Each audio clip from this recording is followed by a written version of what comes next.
Good afternoon. Can you hear me? Okay. I can't hear myself, and that's very... I'd like to present our distinguished panel, first of all, this afternoon. It's been a rough day. In addition to the chairman, I'd like to call next Ben Chavis, the executive director of the NAACP.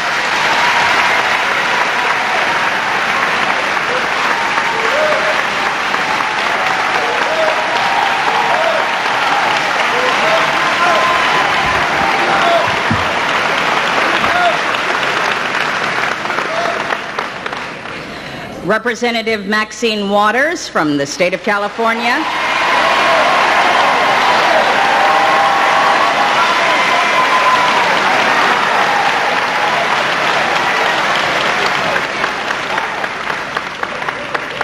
The Reverend Jesse Jackson of the Rainbow Coalition.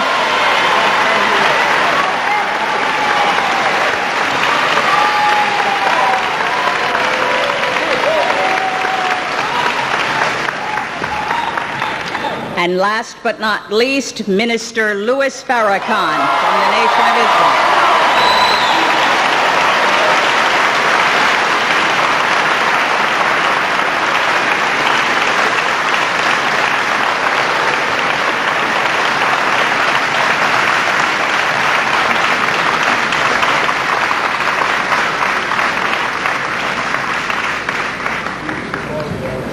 Is he here?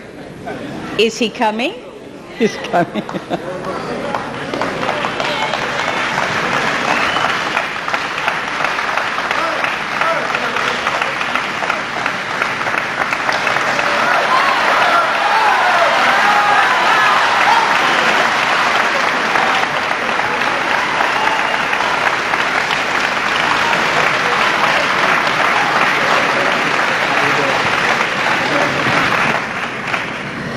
Please be seated, everyone. We've got quite a crowd here. I want to welcome you to the Congressional Black Caucus Foundation's National Town Meeting, the Meeting of Race Part 2, A Political Perspective. It is my honor and obligation today to moderate this important forum. And when I found out who the panelists were going to be today, I have to admit I was a little daunted. These gentlemen are among the great orators of our community.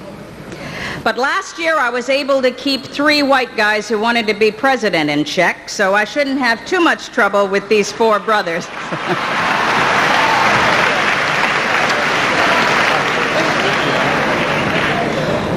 We're talking about the meaning of race, and I come here today from Nashville, Tennessee, where yesterday I was on assignment for ABC News, and I was interviewing an elderly white couple with serious health problems for a report on the proposed Clinton health care reform plan. I wanted to hear their concerns about what would happen to their Medicare benefits. And they were a very sweet old couple, and I was enjoying talking with them. And towards the end of the interview, I asked them why they thought the United States had gotten into such a fix over high health care costs and their contribution to the federal deficit.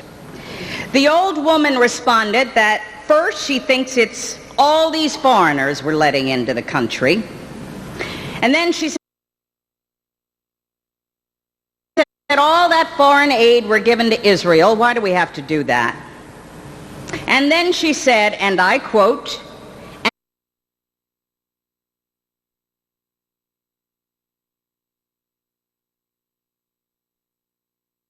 and then she said, all that foreign aid we're giving to Israel, why do we have to do that?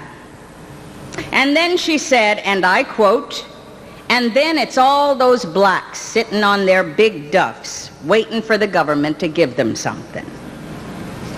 That was just yesterday's reminder to me that race is still a big issue. And I got hundreds of them. I get them all the time. Yes, we need to talk about the meaning of race today. Yesterday at the first part of this national town meeting, the discussion centered on the aborted nomination of Lonnie Guinier to head up the Civil Rights Division at the Justice Department.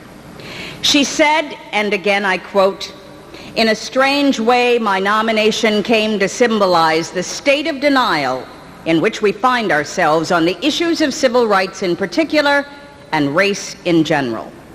She went on to say that we seem to have in this country on the issue of race a don't ask, don't tell policy. Just avoid any discussion. Well, today we're going to ask and we're going to tell, and we have just the kind of folks to do that. I'm not going to bore you with a litany of all the accomplishments of these gentlemen and this distinguished lady you see before you.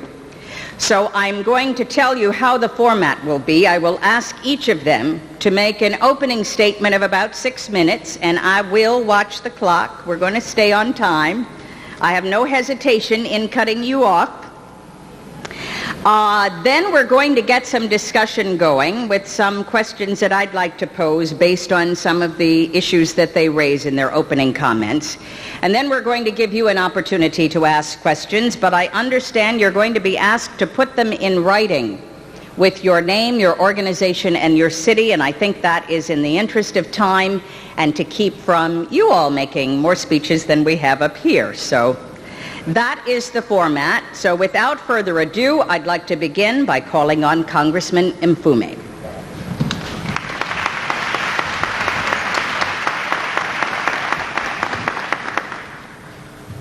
On a point of personal privilege, Carol, would you allow me the opportunity to do one small acknowledgement that I hope will not be counted against me? We have a number of members of the Congressional Black Caucus who are here today. And like you are here because of their genuine interest. I would ask if those members of the Congressional Black Caucus who are here would stand up briefly that we might be able to acknowledge you. You're there. And some in the back there. And over there. Thank you very much. At the turn of the century, W.E.B. Du Bois, in his classic work entitled The Souls of Black Folks, wrote, and I quote, that the problem of the 20th century was, in fact, to be the problem of the color line. Du Bois's words were prophetic, and in many respects he uttered better than he knew. For we are now in the last decade of that century, and we continue to see how race and racism have dominated every aspect of American life, both at home and abroad.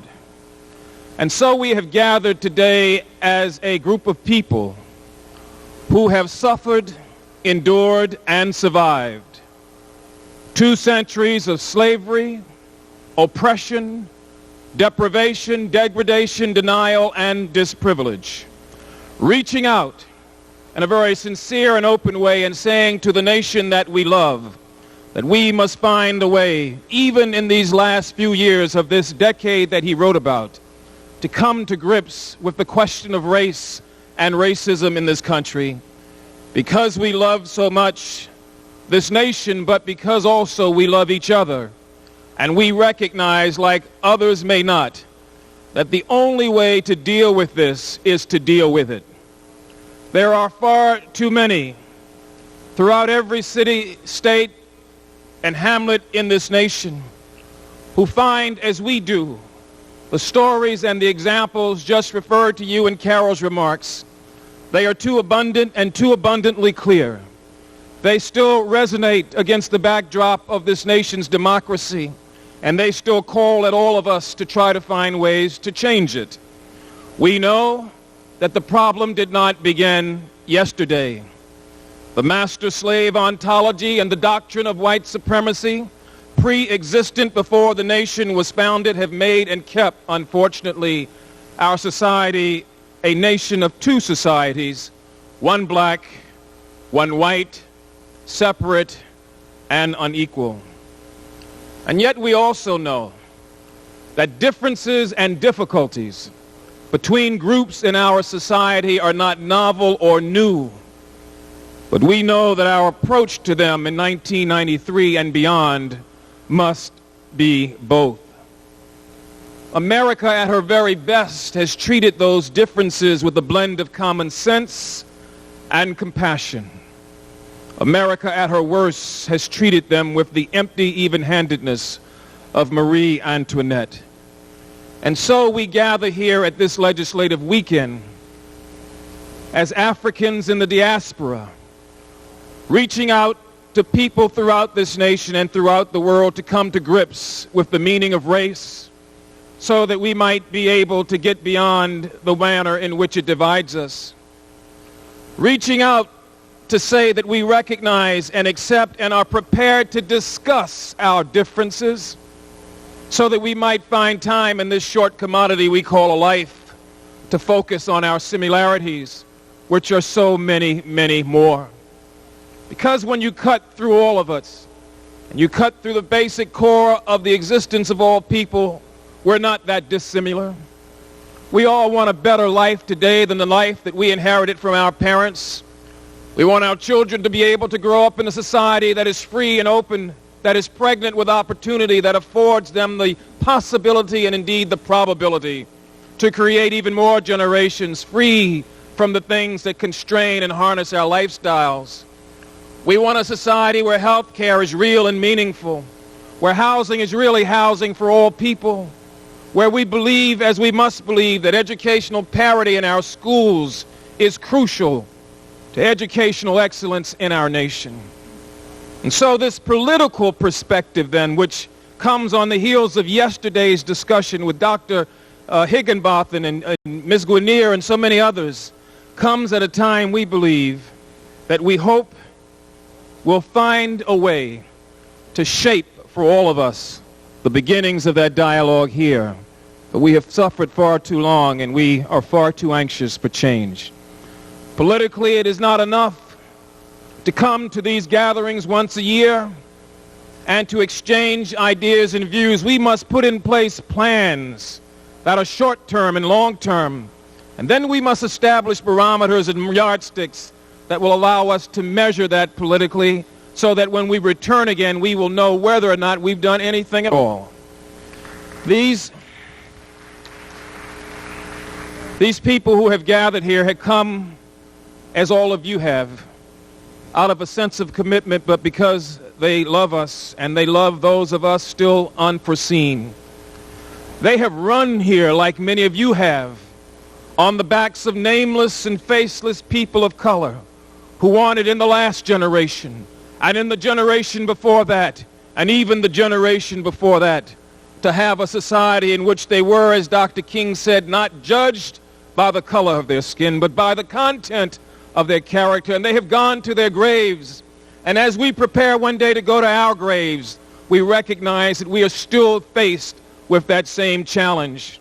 And so we say to all in this nation who would dare listen to us, black, white, Jew, Gentile, Asian, Latino, that we are brothers and sisters in a long and difficult struggle, that our similarities ought to be ways that we link and find a new strength and a new resolve to those who will oppress all of us, and that until we understand our brotherhood and our sisterhood and our personhood, we will have then failed to learn the real meaning of race, and the problem that the boys uttered at the turn of the century will be uttered again as we usher in the year 2000.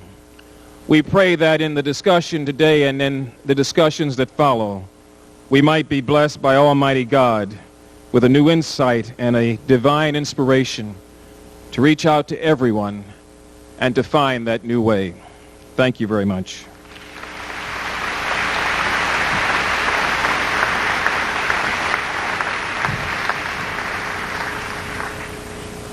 He gets an A for keeping to time.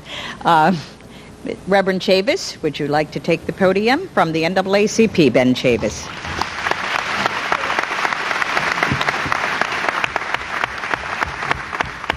Thank you very much. First, giving all honor and praise to God Almighty. On behalf of the NAACP, we would like to thank the Congressional Black Caucus for convening a most important discussion. about the meaning of race. Several weeks ago at our national convention in Indianapolis, we were pleased to receive an address by the chairman of the Congressional Black Caucus, Congressman Mfume.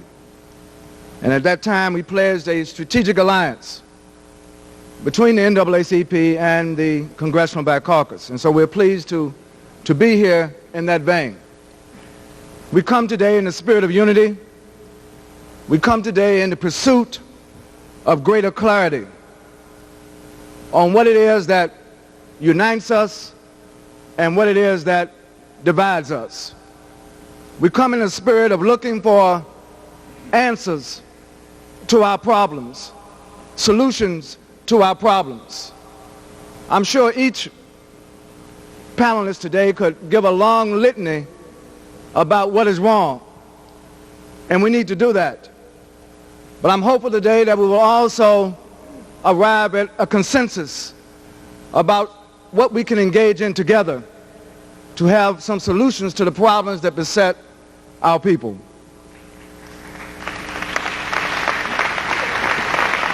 And Chairman Mfume has referred to the vision of W.E.B. Du Bois. As you know, Brother Du Bois was one of the founders of the NAACP. And since 1909, we have been on the road of fighting racial injustice, fighting lynchings, fighting racial discrimination in all of its various manifestations for now 84 years. And we believe as we look toward the 21st century, we can say, yes, there has been some progress made toward racial justice. But we also have to admit in public that we still have a mighty, mighty long ways to go. Even here in the nation's capital, a predominantly African-American city. If you want to know the political meaning of race, look at Washington, D.C. Look at a city where African-Americans do not have full voting representation in the Congress of the United States. That is a political meaning of race. When Dr. Du Bois said that the 20th century, the major problem facing the 20th century would be the problem of the color line, it was not that color itself would be a problem, but the barrier, the line that was drawn based on color, limiting access to opportunity based on color, racial discrimination. Just in the last couple of years, and even this year, we've seen how the judicial system in our nation treats African Americans with one standard of justice and other Americans with another standard of justice. The list is long, from LA to Detroit, now down in Miami. Even as we are gathered here, Mr. Chairman, SWAT teams, law enforcement officers are swarming down on African American communities in Miami because of violent crime that has been committed on some tourists. And certainly, we in the NAACP, we're against all violent crime. No one should have crime committed. But where's all of the excitement when crime is in the African American community? There is no excitement about it. There is no excitement about it. So the politics of race in America today means that those in power ignore race when those in power benefit from racial discrimination. But when those in power are injured because of race, then they raise all kinds of circumstances to get the nation's attention.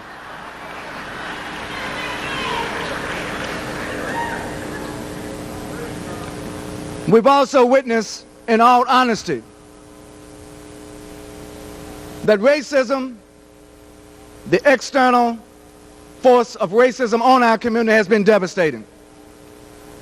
But at the same time, we must admit that also internal in our community, racial discrimination has affected some of us. No one is born with self-hatred. No one is born with some inclination to do a sister or a brother in. Before saying about the political meaning of race, just let me say that anyone that denies their race denies the God that made the race. And so we're here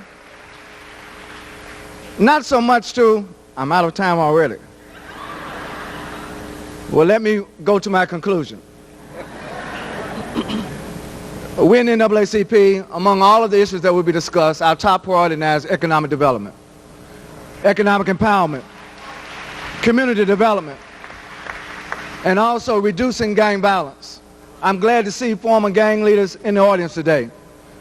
What better way to reduce gang violence in our cities and in rural areas than involve gang leaders themselves and putting down their arms? The question is, once they will put down their weapons, what would they pick up? I hope that as we discuss the political meaning of race in this panel, that we will provide solutions. And Mr. Chairman, one solution I would like to say that I believe that we in the NAACP would like to join with the Congressional Black Caucus in sponsoring is not just a 1-2 hour discussion, but several days of discussion on the economic empowerment of the African American community.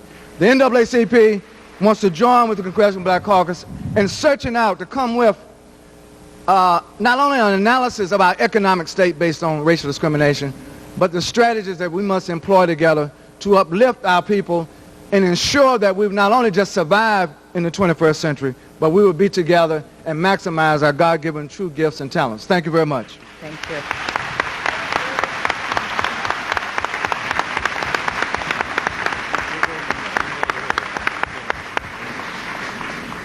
Now you may see a person's name not on your program, but seated at our dais, and that is Representative Maxine Waters. There had been...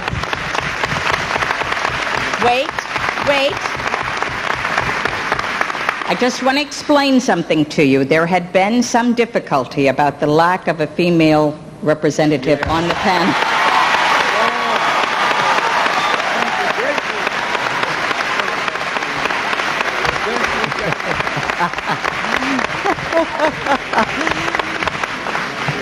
But I want you to know that the organizers did have Angela Davis scheduled to appear on this panel, and she was unable to attend, so Maxine Waters was kind enough to step in, so we welcome her now.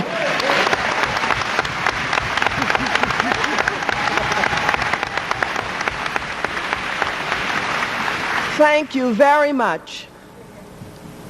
I am more than delighted to serve on this most important panel today.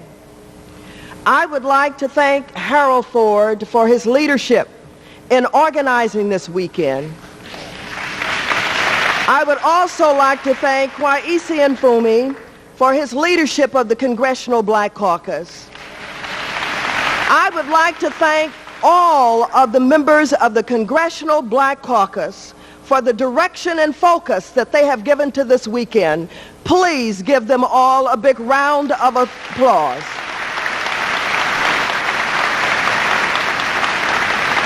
I'm especially pleased to fill in and serve on this panel. This panel represents the most progressive leadership in America today.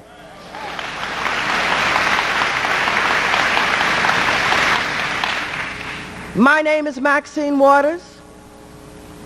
I'm a black woman. I'm a sister.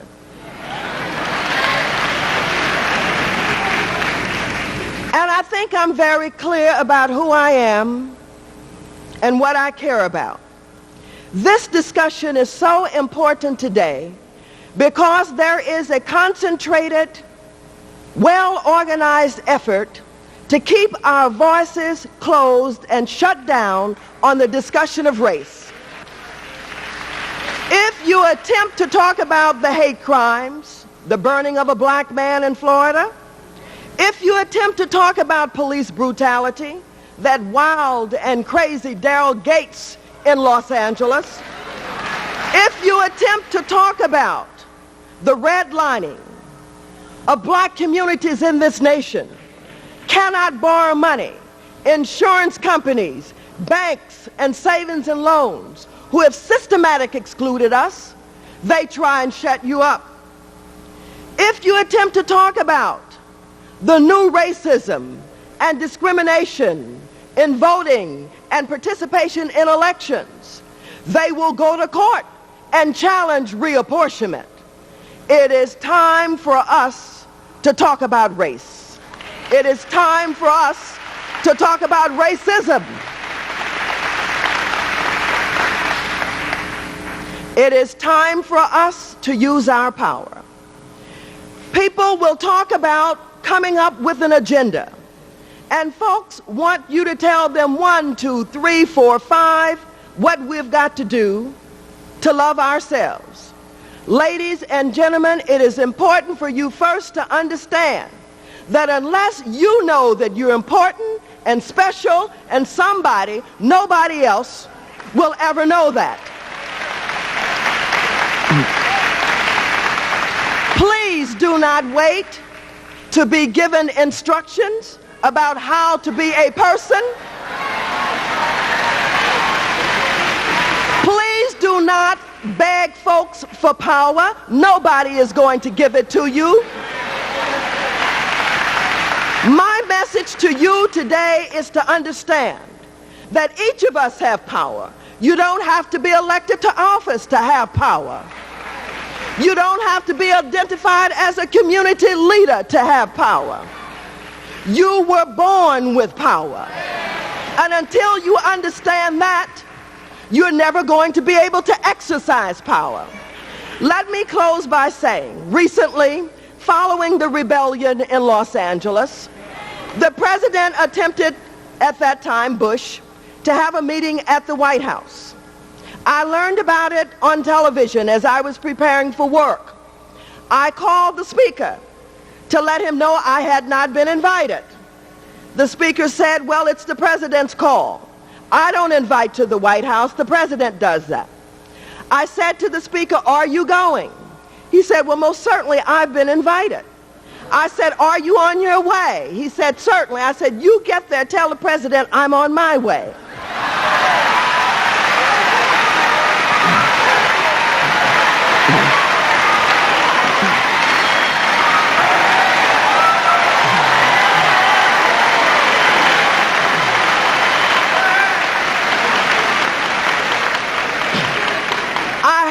Dressed.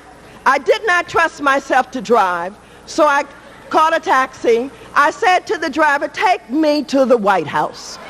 The driver said, yeah, right. I got to the White House, used my little ID card they give you in Congress to get in. They didn't know I wasn't supposed to be there. I walked up to the door and opened it. The woman inside grabbed a heart and said, oh my God, we were not expecting you. I said, you'd better tell them I'm here. Now, the reason I tell you this story is this. It's very simple.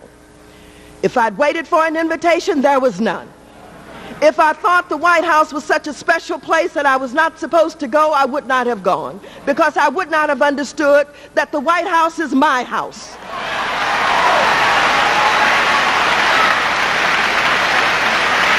If I buy into the definitions about what is leadership, and who gets invited at what time, I would not have been able to exercise my power. The lesson is this. We've got to redefine. We've got to give direction. White folks will not be able to solve the problems of our community. We can discuss it all day long, but until we use our power, number one, put people in office, take them out. Until we use our power and provide the kind of images that our young people can respect, be the kind of people that they will seek advice from, provide the kind of leadership where you will be welcome in the hood or in the White House. Until we do these things using our power, we will have no power. Thank you very much.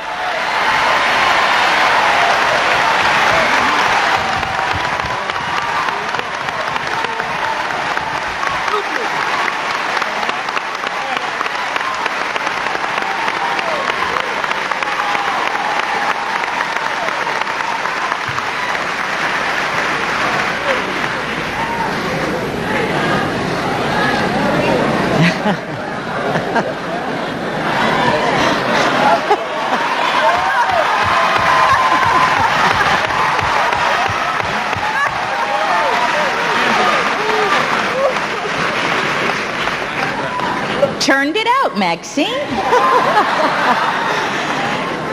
And now I would like to introduce the Honorable Minister Louis Farrakhan, National Representative of the Nation of Islam.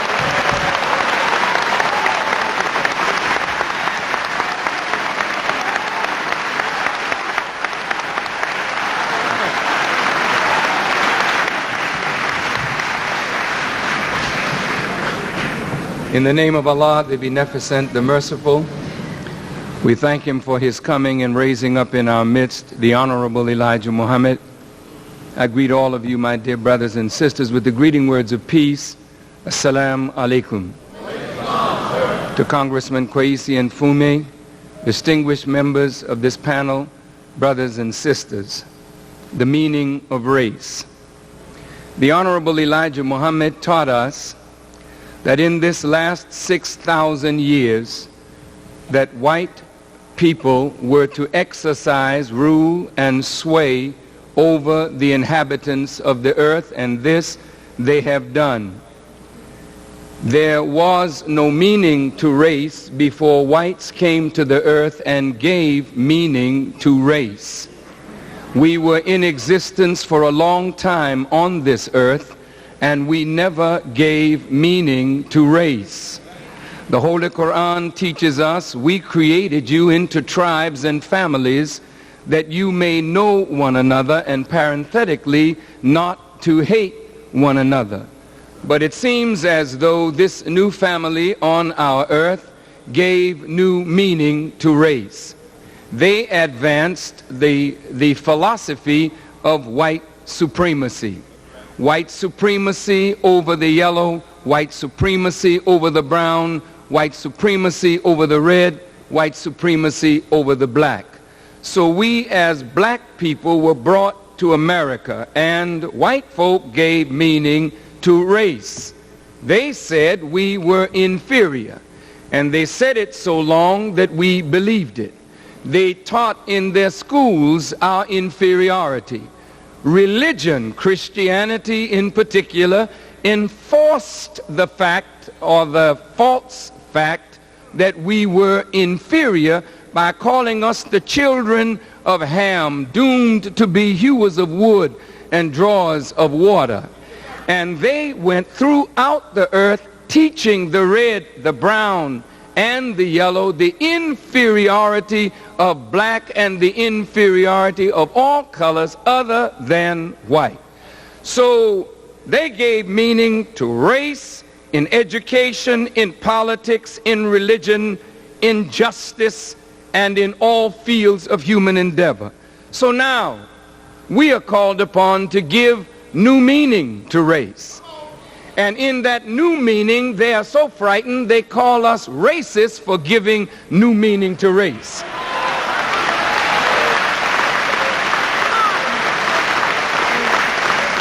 The Honorable Elijah Muhammad taught us that we are not black because we're cursed. We are black because we are the original people of the earth. And we are black, and out of us came all other races. They started from one blood, and that one blood is the original family of the earth, the Aboriginal black people. That's giving new meaning. Why is that necessary?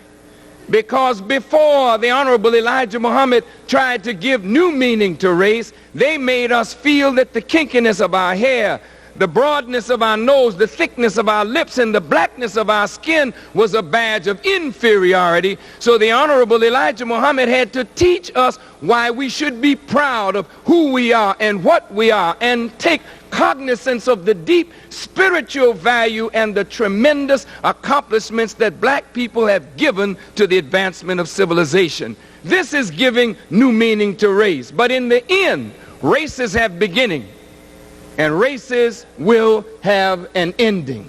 There has to be an end to race in order for human beings to address each other on the human level as a human being. Christ said, or Paul said of Christ, that in him there is no Jew, no Greek, no male, no female, no bond, no free. All become one in Christ. That means that nationalism will have an end. racism will have an end, sexism will have an end, and humanity will have a beginning if they understand the Christ doctrine. So now, to give meaning to race and end it forever, black people have to take upon ourselves the challenge to end racism. White folk will never end it, but we have the power within ourselves to end it once and for all. How? How do we end racism? We meet too much as an inferior and superior. That's the meaning that white folk gave to race. They're superior, we're inferior. We meet from a power perspective that we are weak and they are strong. We meet as a minority, they are the majority. We have to get rid of these terms that suggest inferiority to who and what we are. Second, as a people, we must recognize the need for unity and let nothing hinder us from coming together as a family. Why? Because only in our unity can we end racism from a power perspective. The Congressional Black Caucus this year under Kwesi and Fume denied President Clinton, refused to come to the big house like little children. And that man knew he had to make some kind of deals with the Congressional Black Caucus in order to get his legislative agenda through. That's power. That's unity. We can't break that unity in the Congressional Black Caucus. We must establish that unity. Second, third, we have got to start, after the knowledge of self, to love one another to the point where we will stop violence on each other, then we will stop white violence on black people. Fourth, we have to learn the value of the black woman and respect and honor her as the mother of civilization. Fifth, by pooling our resources intellectually and financially, we don't have to sit around begging white people to do for us what we could unite and do for ourselves. So, a clean, self-respecting, moral community that respects family and is hard-working and developing strategies for their own liberation commands respect. You don't have to demand it. We command it. Wherever we go, they respect our presence because they know that's a Muslim. He don't smoke, he don't drink, he doesn't gamble, he doesn't chase women, and he won't chase men. He's organized, he's united. Thank you. Thank you.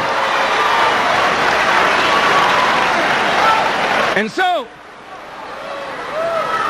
in my conclusion, I recognize the value of every one of these participants. And I also recognize the value that if we don't strike a unified accord and let no outsider of our family break our unity, then we will deal with racism in America from a position of strength.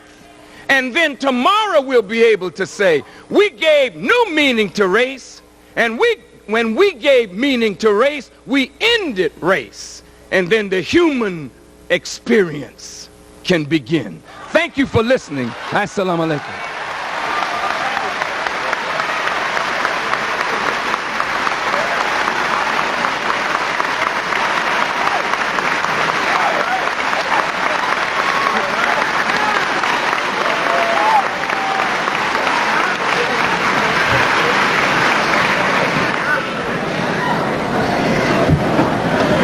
And finally, I'd like to call on the Reverend Jesse Jackson.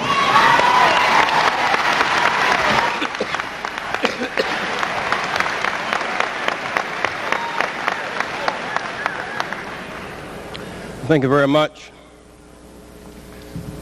Congressman Ford, who chairs the session, Congressman Mfume, other members of the Congressional Black Caucus, to Reverend Ben Chavis, to Mr. Farrakhan, and those of you who are here today,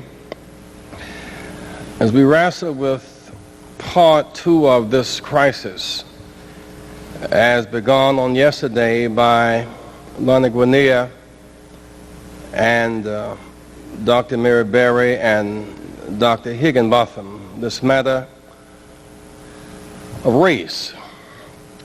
It is a matter of philosophy. It's a matter of law. It's a matter of politics.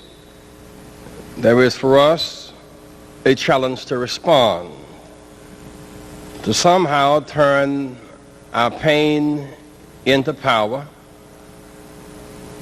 and our scars into stars, and to move from just a discussion of self-love to one of self-determination, because it is a matter of power. Can a black man run for president? And it was put over and over again to our intellectuals who began to debate what could not happen, should not happen, the time was not quite yet, which shows the depth of the scars. America, born in the sin and shaped in the iniquity of racism and classism and sexism, but of the three, racism is the most ominous, because you cannot marry out of it, you cannot learn your way out of it, you cannot move out of it, you cannot log cabin the White House out of it. We are in the belly of the whale. And yet even those barriers must not break our spirits. In the face of this challenge, some challenge it, some adjust to it, and some resist it. There are some days of significance for us as we broke down various levels of it. The Constitution determined that we were 3/5 of a human being, just a little higher than animals, but a little lower than people. And then there was 1857. Blacks had no rights, whites were bound to respect. And then 1863, the Emancipation Proclamation. Then 1896, legal apartheid. And then 1954, the Supreme Court decision, equal protection under the law. And then 1964, the Public Accommodations Bill. I might add, the bombing in Birmingham took place yesterday, 30 years ago. There was a march in Selma in 1965, open house in 1968. In each of these instances, the drive to challenge this system came inside out and never outside in. Slave masters never retire and never grow weary. The enslaved must change their minds. Segregators never retire. The segregated must change their minds. Oppressors do not have a retirement plan. The oppressed must change their minds, and it is, we are transformed by the renewal of our minds. And so in the final analysis, it is a mind thing. Now let's look for these few moments at our predicament. If there is a plant open, we fight for our share of jobs, goods, services, and contracts. That's one predicament. But if the plant closes and we get inside the plant of a closed plant, it's a moot question. As we meet this day, the Wall Street Journal reports that in this last recession, only black people lost 60,000 jobs. We voted last year for an economic stimulus plan.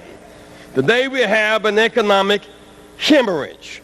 private job layoffs, NAFTA fast-tracking jobs out, in the name of reinvest government. In fact, fewer government jobs we went to because we couldn't get private jobs.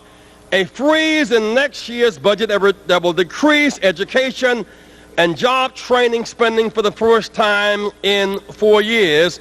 And so our predicament is we're looking at this legislative weekend of an economic hemorrhage rather than a stimulus. We cannot be indifferent to the implications of the struggle about NAFTA. When there was an economic integration in Europe for Spain and Greece, they had to lift them up, not to bring the rest of Europe down. It's a big debate about a health care plan. We tend to be the sickest and get to the hospital the longest and die the first. We cannot be divorced from the health care debate. Redlining, often done with our own money. Capital asphyxiation. Percy Sutton had to go to 53 banks to borrow money to buy WLIB. There's a matter of access to capital. Well, what about this thing called plan? How did Israel make it back? Or how is Poland making it back? Or Russia making it back? There's a thing called a plan. For Poland, there's a 40-year plan that we're financing. 40-year plan at 0.75% first payment due in 10 years.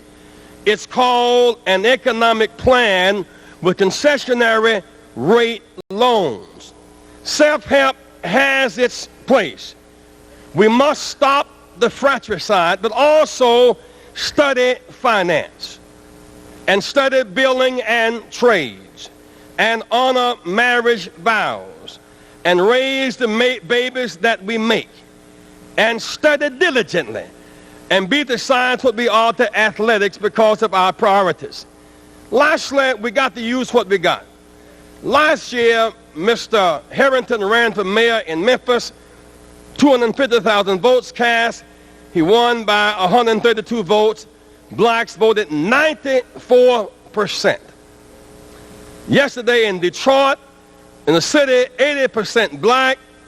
Whites voted 85%. Blacks voted 20%. We have not earned the right to do less than our best. There is something in the Justice Department today. There are 46,000 cases of police brutality since 1986. 46,000 cases.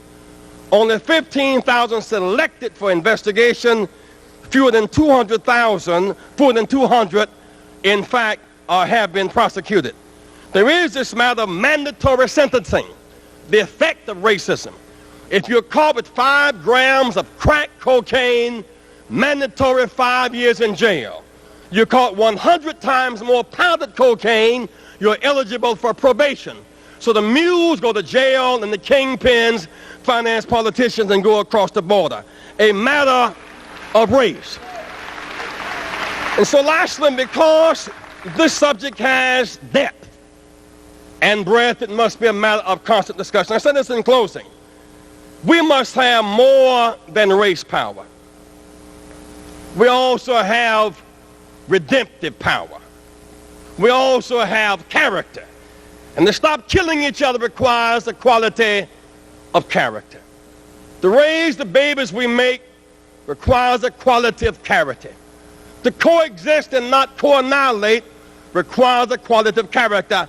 Our ethnicity at its best has ethics at its base, and there's a quality of character. That's what we bring to America, a quality of character. Thank you.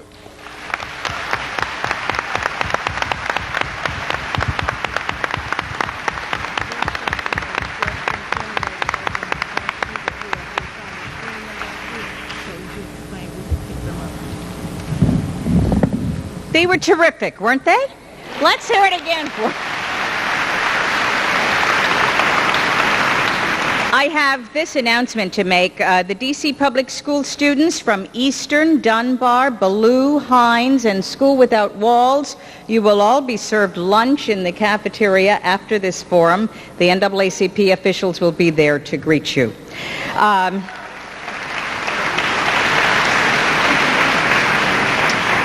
as I said, we're going to ask you to write your questions out on cards, and I'd like to get the discussion going, first of all, we make great speeches. We as black people make terrific speeches. We're good speakers.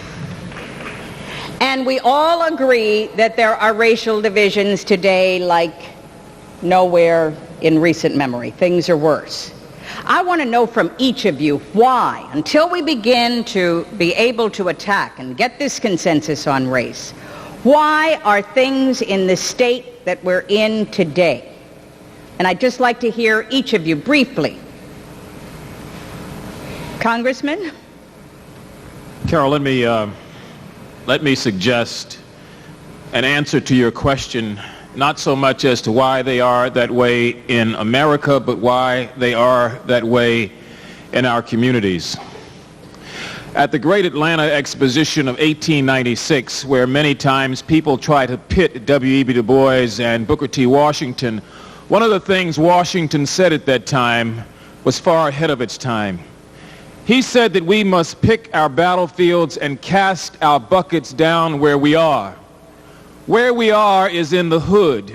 It is in our churches. It is in our schools. It's in forums like this. In other words, what he was saying is what many of those who have preceded me have said, and that is that we must begin all over again to find ways to do for self, to bring about a different kind of integrity and in respect in our communities, to love one another and to get away from violence, to understand the inherent power that we have, and then to move on it. We have not done that, and that is why things are the way they are in many respects in our neighborhoods, in our communities, in our homes, in our churches, and elsewhere. And you're right, we all do make great speeches, and we love the ability to orate and to suggest through the use of semantics and grammar and inflection those things that we feel so carefully and passionately about. But I think we all recognize, too, that the greatest speech is the simplest one. And the one that Washington made that suggested that we cast our buckets down where we are is just as powerful as Maxine Waters saying that you have a power that nobody can define or take away from you, that it is yours. And so then we've got to move to that. That's why we're here today, not to talk about why we don't have this and why we may not have that, but what we can have when we realize that inherent power and start loving one another and recognizing, as Minister Farrakhan and others have said, that no one will do for us but us, and to accept that as our creed and our guidance. Okay, I hear what you're saying. I hear what you're saying. But I guess I'm asking something more specific, like, was it 12 years of Republican administrations? Is it the media? I always hear it's the media's fault. Is it economic problems that pit people against each other? Reverend Chavis? Well, Carl, I'm looking for something like that. Let me give you a quick answer. Yes, it has been the media. Yes, it has been 12 years of Reagan and Bush, but it's more than that. One of the things I learned a long time ago from my granddaddy, if you want the right question, if you want the right answer, ask the right question. And I think that there is no one single answer to our predicament. The situation that affects more than 40 million descendants of Africans in the United States of America is very complex. And it's a combination of some of the issues that you raise and more. And it's the cumulative effect, where sisters and brothers are born into communities where hope wasn't just lost, where hope was lost a long time ago.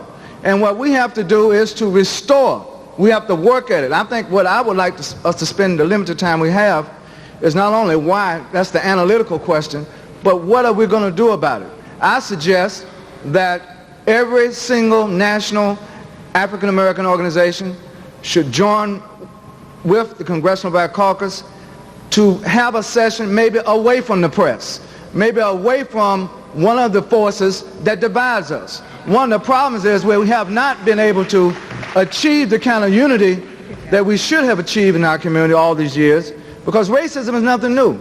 The reason why we're having this panel is not because some of us all of a sudden realized that race was a problem. It has been a problem. The question is, what are we going to do about it?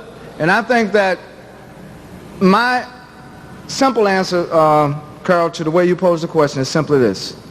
The solution is resident within our people. That's right.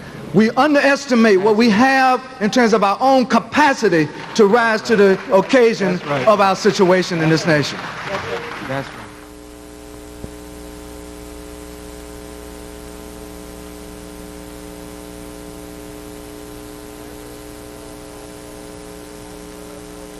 Every single national African American organization should join with the Congressional Black Caucus to have a session maybe away from the press, maybe away from one of the forces that divides us. One of the problems is where we have not been able to achieve the kind of unity that we should have achieved in our community all these years, because racism is nothing new.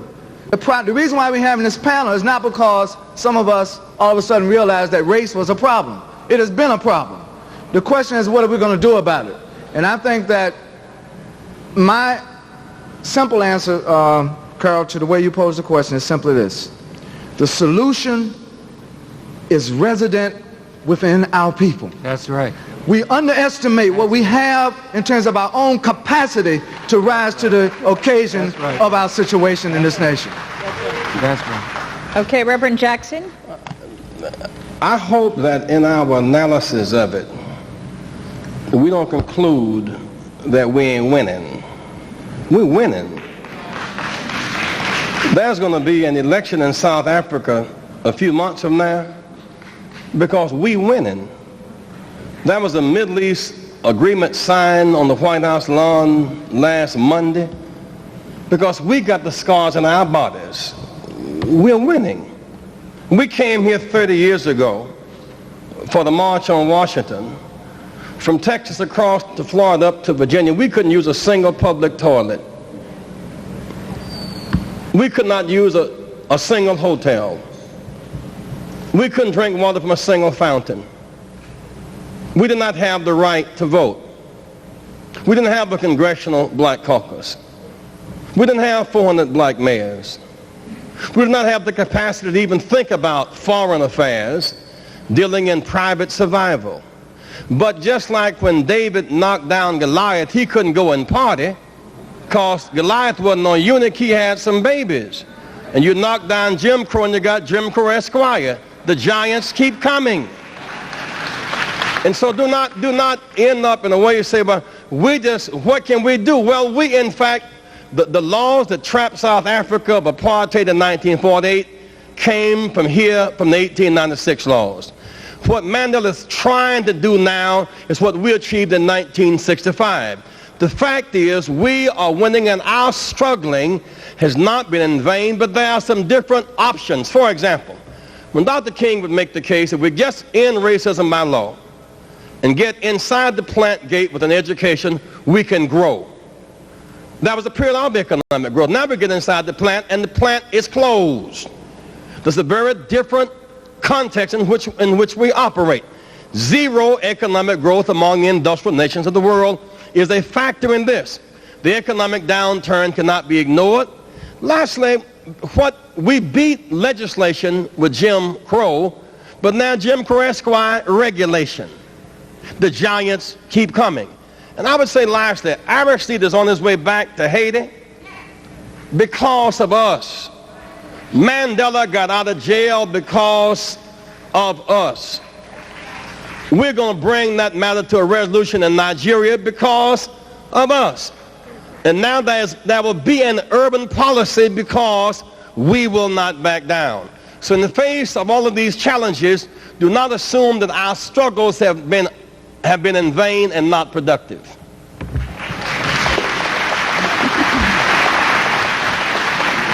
I'll take some brief comments from Minister Farrakhan and Representative Waters and then go to your questions. The scripture teaches, my people are destroyed for the lack of knowledge. And it is ignorance that is the worst enemy of the rise of our people to fulfill our destiny. That ignorance is fed on by corrupt leadership. Now, the scripture again says, woe to the shepherds who feed themselves and not the flock. Should not the shepherds feed the flock? Most of our leaders are handpicked by the very enemy that we're trying to get free from.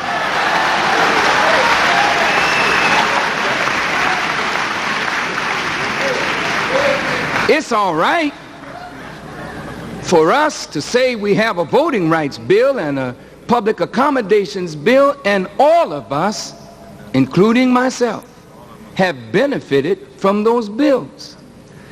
But to get a public accommodations bill and a voting rights bill and then close black hotels because we sleep in white ones, or close black establishments so that we can spend our money with our oppressor, is not winning. Reverend Jackson, I submit. Wait. On one hand, we are winning because every one of these brilliant congresspersons, they represent us. They are brilliant men and women. These are brilliant people in front of us. But what good does it do to have a brilliant head not connected to a black body?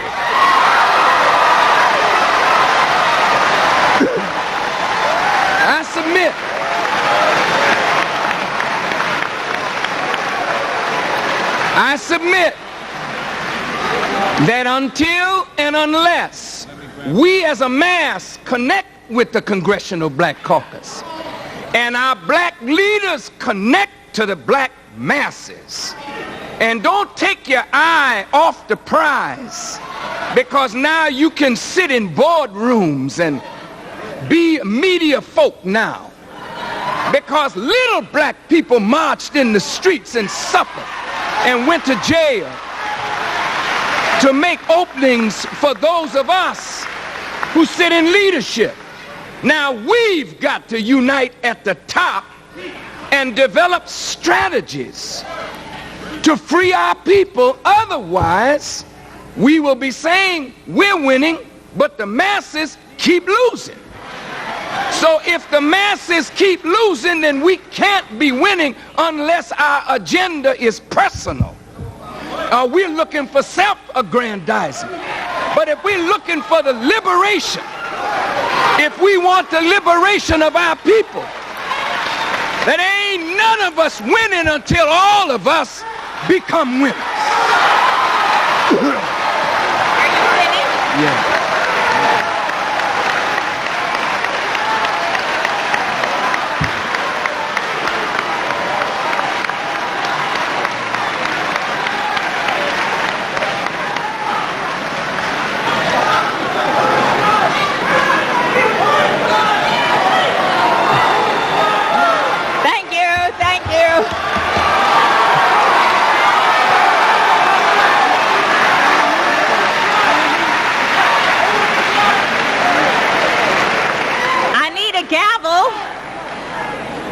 Let's quiet down so we can go on. Give everybody a chance. Representative Waters, you wanted to respond? Yes, I understand the question to be, why are things in the state that they're in today? And Ms. Simpson, your instruction to us was to try and identify who's causing it. And you said, is it the media? Is it government? Who is it? Again, I have to reflect back on perhaps everything that's been said here today.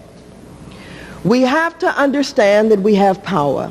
Yes. And before we start to place blame on anybody, we must examine whether or not we're using our God-given power. That's right. I come from a family of 13 children. My mother, for the most part, raised us. We didn't have any health care. We didn't have much of anything. As a matter of fact, when our tooth began to hurt from a cavity, We stuffed cotton in the hole, and we went on to school.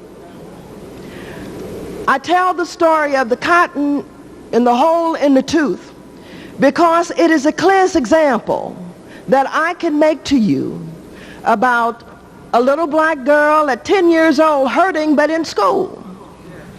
We've got the power to overcome what we have to overcome in order to get where we have to go. So let us not underestimate ourselves and our power. Secondly, education. Learning. Don't be afraid to learn. As a matter of fact, get nosy, get curious, seek out information. I say to you in the most sincere and the most profound way that I can say it, there is nobody on God's green earth any smarter than I am. You understand that?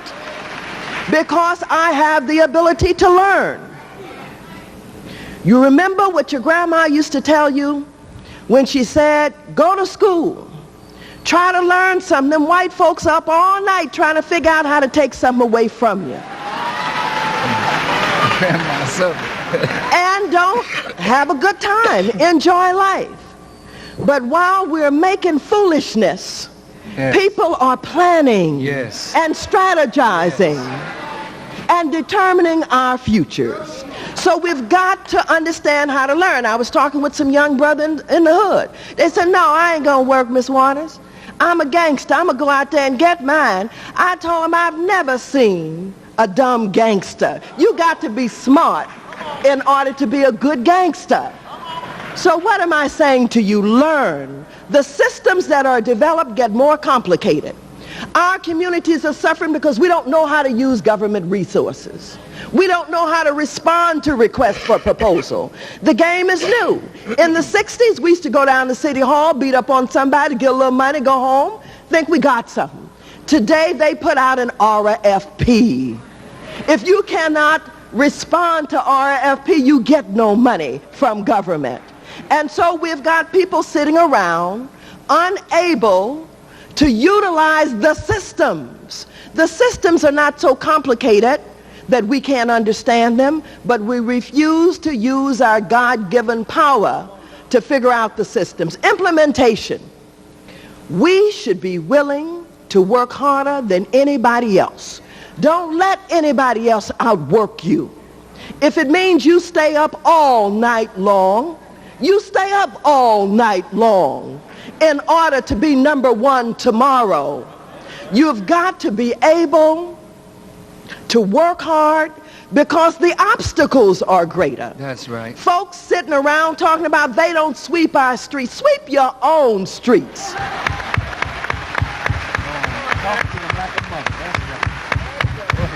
They're not giving us something for our babies. I don't want anybody to take care of my baby. Take care of your own baby. All that I'm saying to you is, if you understand the power, if you're willing to learn, if you're seeking the answers, if you're exploring, requiring the answers, and then you're working hard for implementation, and if you have no fear, it is important not to fear anyone. That's the key. That's the key. My grandmother used to tell us, she would say, I'm not afraid of the forky-tailed devil. I didn't know what she meant at that time, but I understand it now. I can deal with presidents or kings or the brothers in the hood where I walk the streets because I ain't afraid of them. I'm not afraid of them or ours. So you cannot have fear and win. That's right. You cannot have fear and be number one. Talk, sister. You must understand that nobody is more powerful, more special, or smarter than you are. And when you understand that, you will have no fear. Thank you, sister.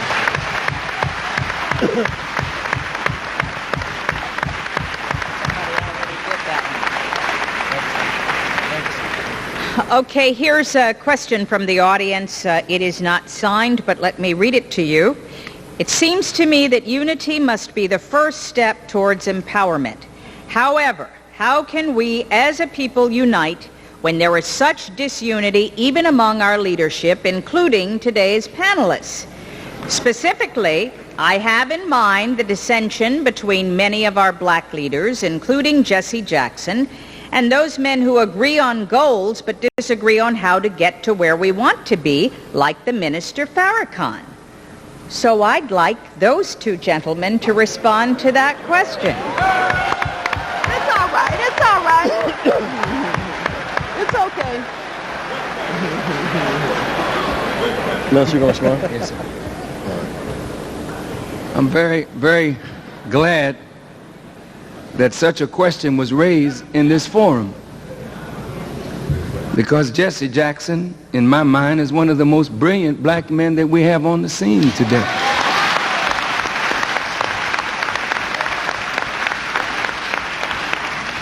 And one of the most knowledgeable black men that we have on the scene today.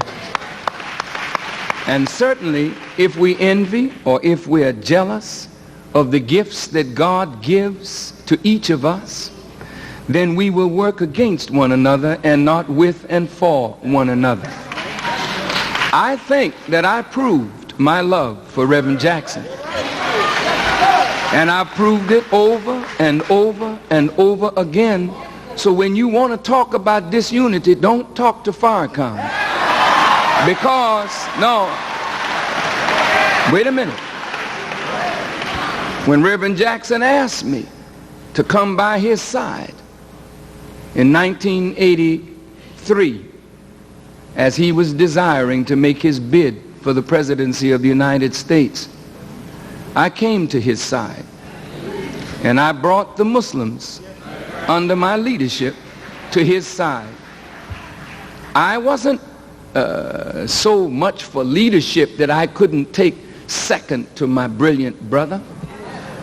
I was glad to represent him, because I knew if he never won, that man's bold run for the presidency would free black youth forever from thinking that the only thing we could be was fighters and runners and basketball players and football players. But Jesse proved that we could be thinkers and formulators and planners and governors. I loved him for that. And when he said he was going to run for the presidency, I wasn't standing like the rest of them when he made the announcement. I was sitting in my seat with tears running down my eyes, because I knew that my brother was embarking upon a road that could cause him the loss of his life. And because of his unselfishness, we would not let the JDL threaten his family. We put a guard around his house. And I stood for my brother. And I stand for my brother.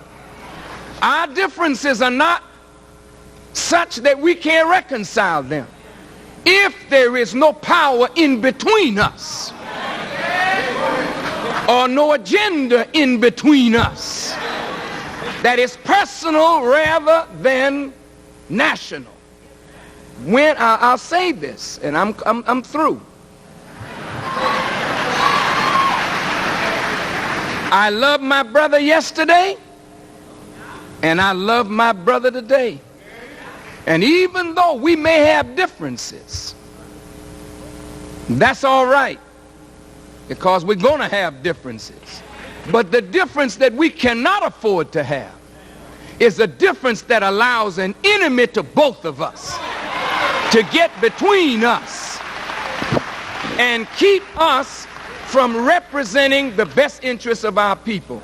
When Reverend Jackson and I stood together, it gave hope to the entire population of black people that Muslims and Christians could work together for a goal bigger than us. And we still stand ready to work for a goal bigger than Jesse and bigger than Farrakhan. Jesse and Farrakhan are passing off the scene, but black people will be on the scene henceforth, now and forever. So the goal that will unite Reverend Jackson and Farrakhan is working for the total liberation of our people. And if we have differences, we never discuss them with you. Never.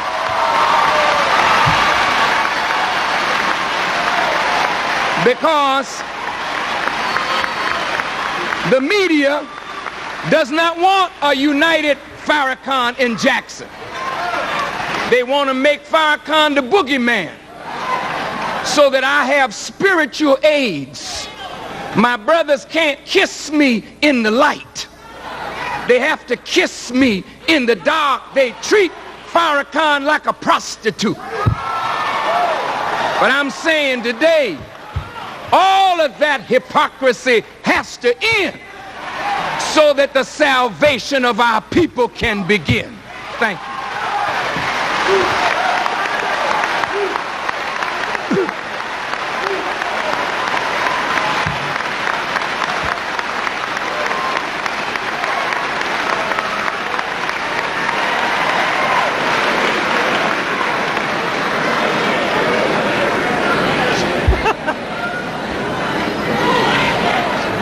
Mr. Minister, I would assume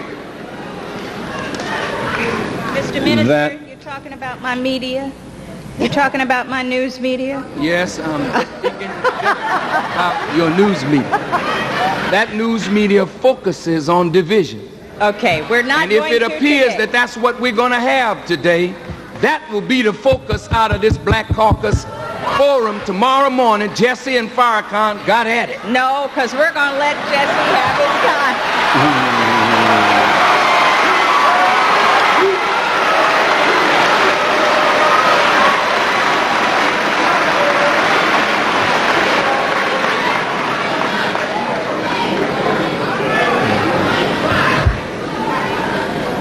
in my judgment, that's precisely why leaders, knowing the nature of the media, must speak to operational unity on principles and policy and direction, and not on personalities, not on private agreements or disagreements or assessments. Because if we get off into that, we'll not discuss an urban policy that is now zero, which is where most of our people live. They would far rather discuss 2 or 3 or 4 personalities to the net loss of 60,000 jobs for black people. That's my preoccupation. To rather discuss that than the implications of a Supreme Court, the suggestion that reapportionment, therefore getting 13 new black congresspeople, is taking advantage of white people. It would rather discuss that than to discuss a funding plan to break up the abounding poverty our people are trapped in disproportionately. They would rather discuss that than the impact of redlining. But even those who have the training and the knowledge can't get the money to invest and grow. They would rather discuss personality than operational unity. I would assume that men and women can agree to agree and agree to disagree, but find unity on matters of principle and survival. And that's why I made the point, and I make it again, that some of us who were in the little people category, I went to jail July 17th, 1960. Not for drugs, but trying to use a library. That's what little people went to jail. That the rest of us might have access to libraries to get the knowledge. Some of us celebrate yesterday 30 years of 4 babies blown up in Birmingham because of that. We were not handed a public accommodations bill. We now take it for granted. Some people were part of that fight. Some analyzed it, but it was a bloody struggle. Some little people, I was one of them, marched for the right to vote in the first place in Selma.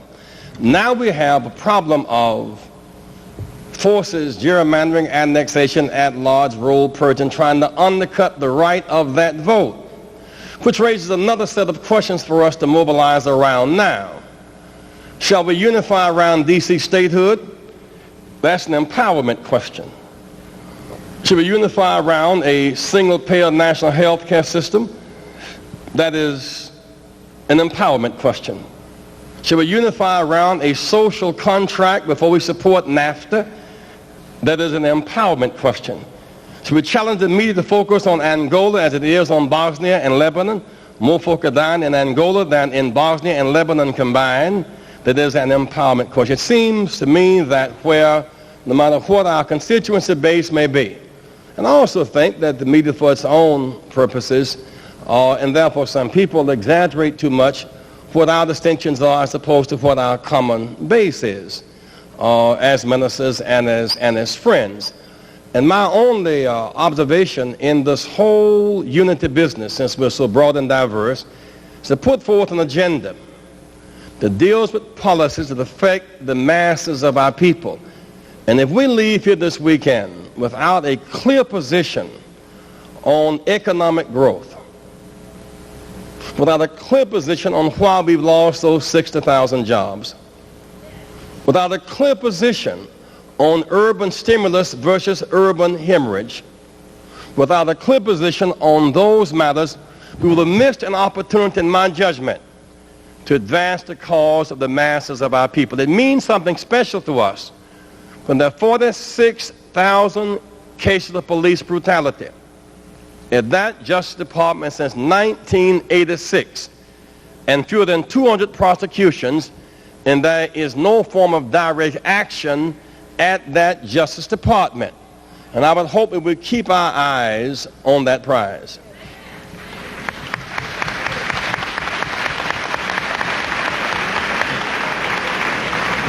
Just to let you know, we're going to take just a couple of more questions, and then I'll call on our panelists for some final brief wrap-up comments, and we're going to try to get you out of here by 2:30. Here's a question. If we agree that our youth are our present and future, do the panelists feel that we are adequately nurturing our young to carry on the torch and the struggle? And there are also questions similar to that I'd like to incorporate into this, and that is the issue of the black family. I've been in housing projects in Harlem, in Chicago, Cabrini Green, where 80% of the residents are single women and their children. No men present. The crisis of the black family. How can we move forward and, if with our youth, prepare them for the struggle tomorrow when too many of our families are in crisis today? Maxine, you'd like to respond? Yes.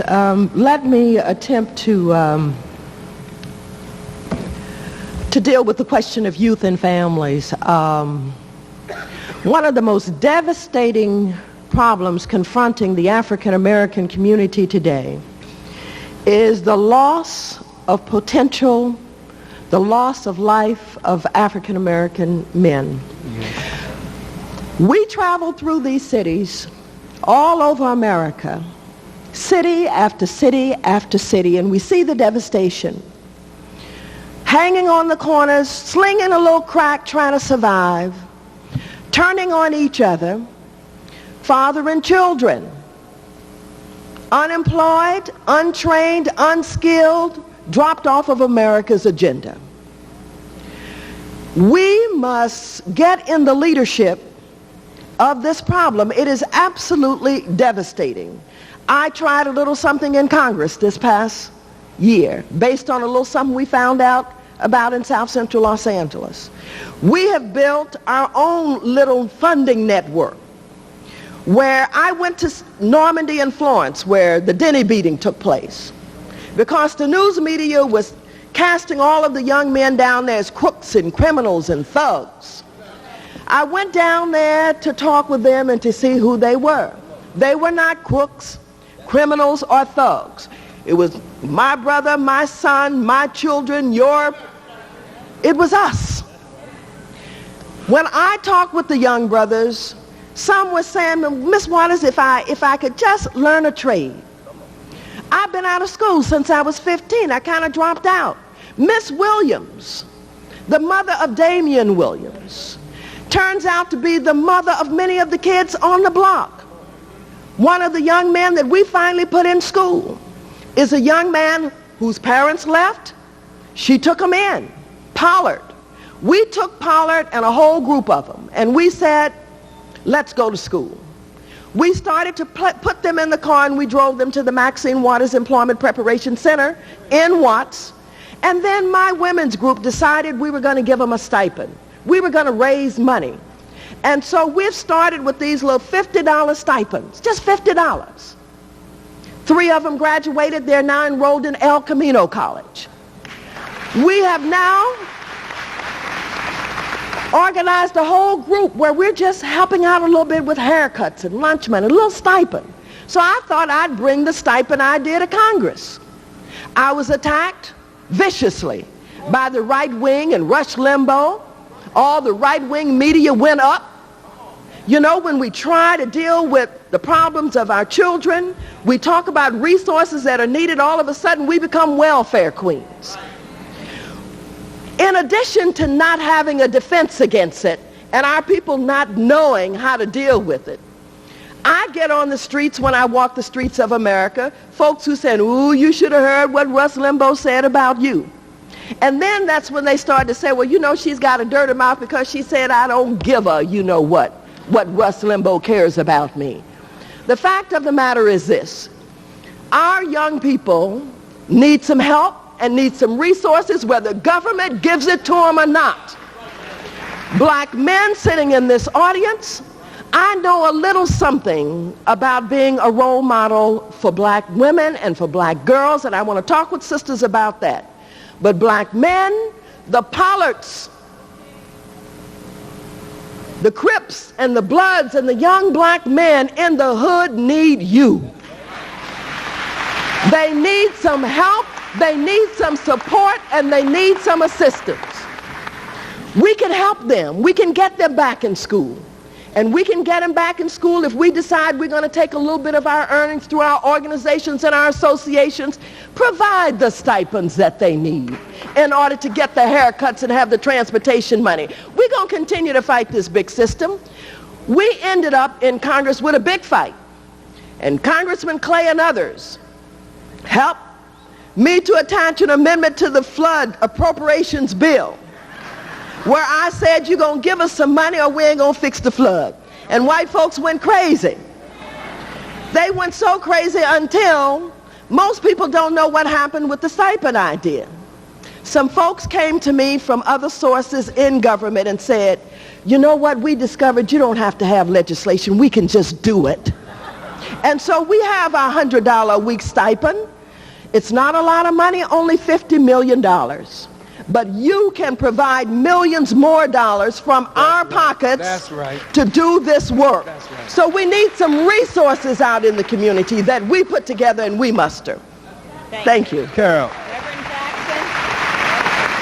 Reverend Jackson. See, I guess what I... You all want to respond. Let's make it brief. All of you want to respond. Okay, keep trying to say is I do not want the forces that we must fight to get off the hook cheap. And it's significant that we do not confuse exciting rhetoric with conservative demands. Dr. King said after we got the public accommodation bill, he said, this has been a bloody period. And once we get the right to vote and move toward economic justice, the ball game gonna change. Y'all hear this for a moment, please. He said, we have come to Washington. The media focused on I have a dream. That was the rhythmic climax of his speech, Marion. That was not the text of his speech. The text of that speech was, bounce checked, mark insufficient funds.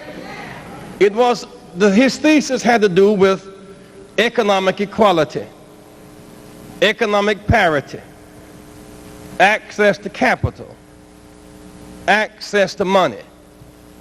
If the media wants to have a freak show on me and Minister Lewis, we've been relating 25 years, our families spent Christmas together.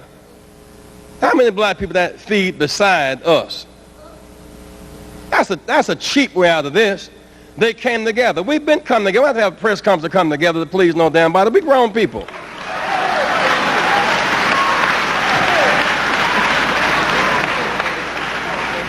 And so all this the rest about they meet together. Yeah, spent Christmas together, and he was wearing green leather pants, by the way, and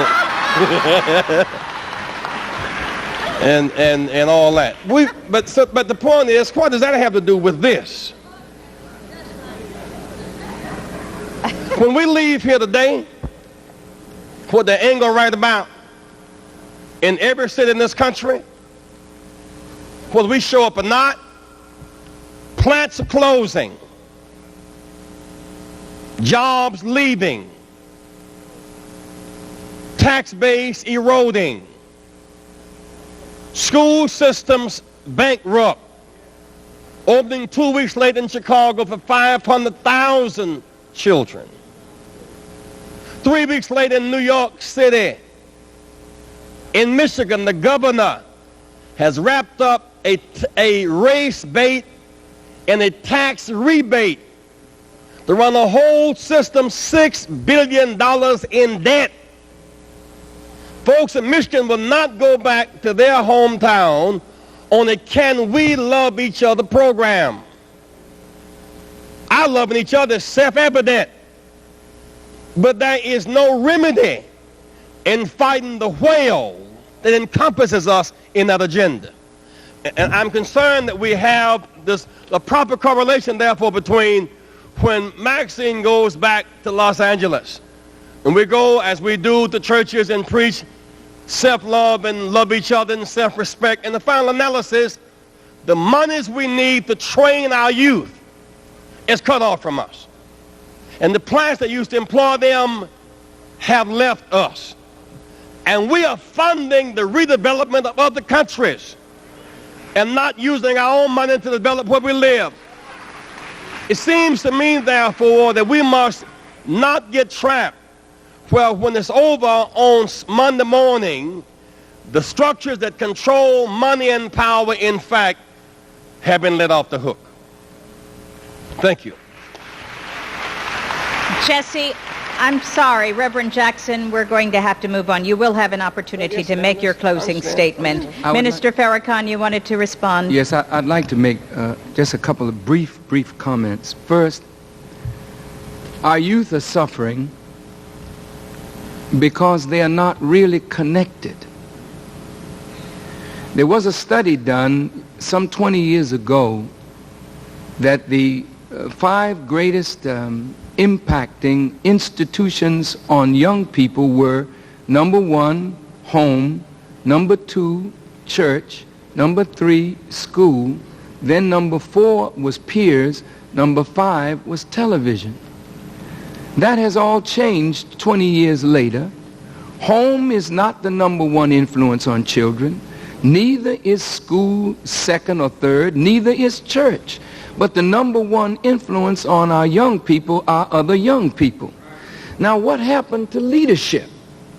The leadership has been disconnected from the youth in terms of the parents, in terms of the teachers, in terms of the preachers, in terms of the politicians. We're disconnected from the youth. We're not speaking the language of an entire new generation that has come up under our foot. We took our eyes off the prize. The prize wasn't public accommodation. The prize was making a future for our children.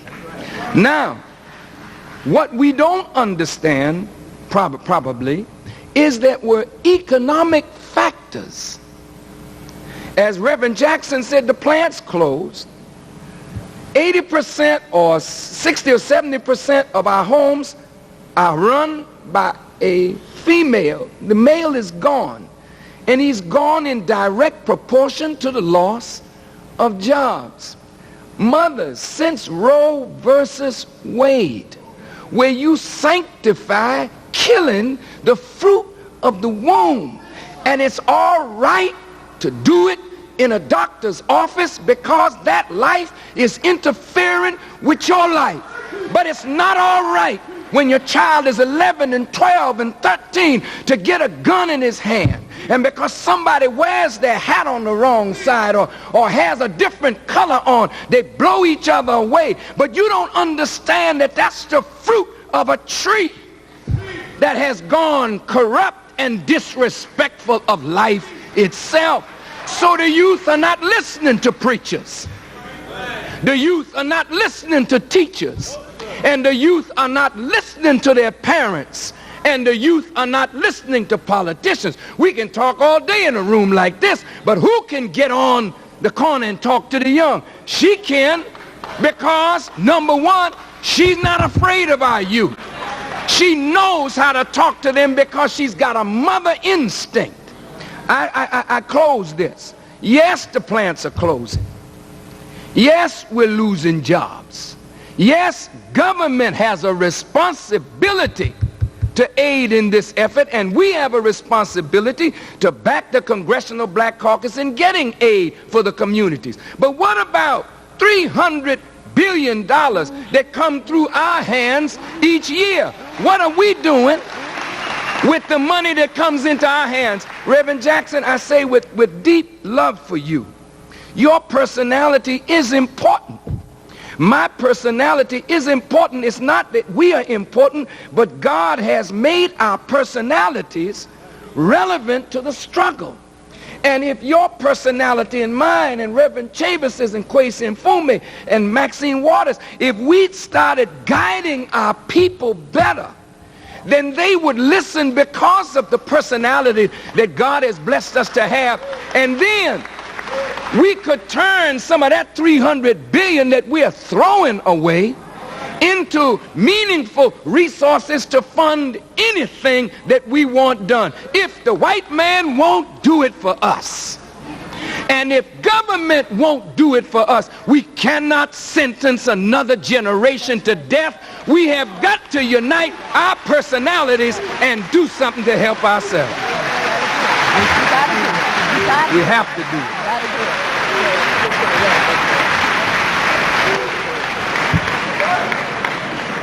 And Reverend Chavis. Well, actually, we're not having a debate. We are trying to clarify our perspectives.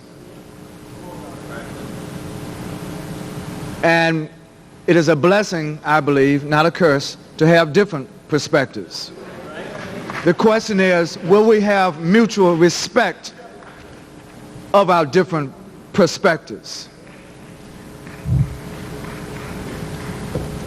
The question is, and I agree with Minister Farrakhan, that we need to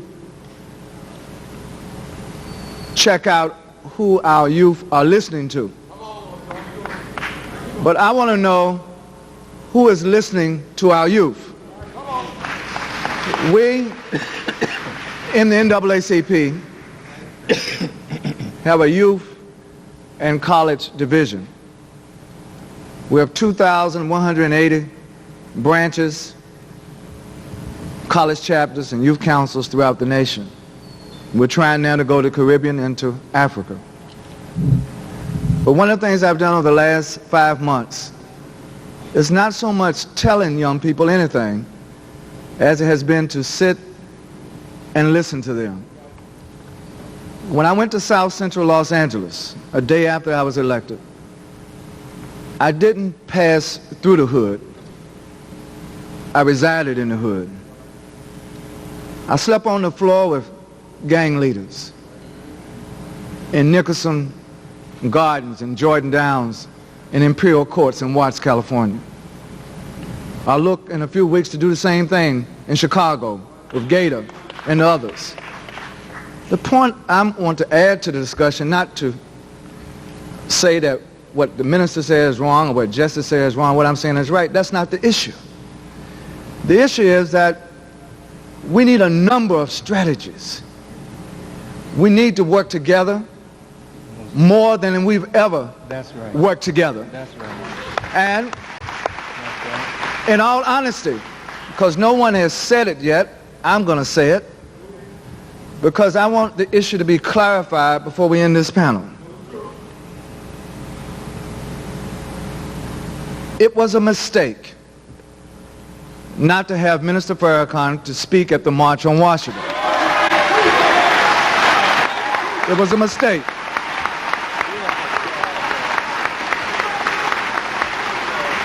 And somebody, on behalf of the NAACP, we have the courage to say that. Now, it is also a mistake, Minister Farrakhan, for your publication to denounce brothers who did not prevent you from speaking. But I would like to discuss that with you in private, because I love you and I respect you. If you look at the history of our people, we've always had debate. And part of our history is very painful, because after the debate, sometimes we kill each other at the leadership level. And I don't want to see that history repeat itself on this day or any day in the future. Everyone up here is precious. Everyone out there is precious.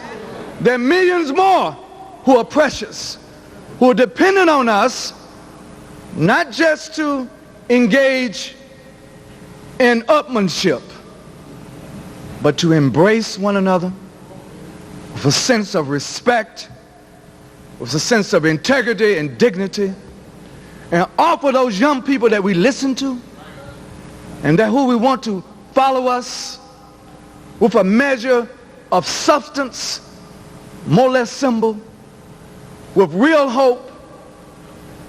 And I think that, Chairman Mfume, your leadership in the caucus,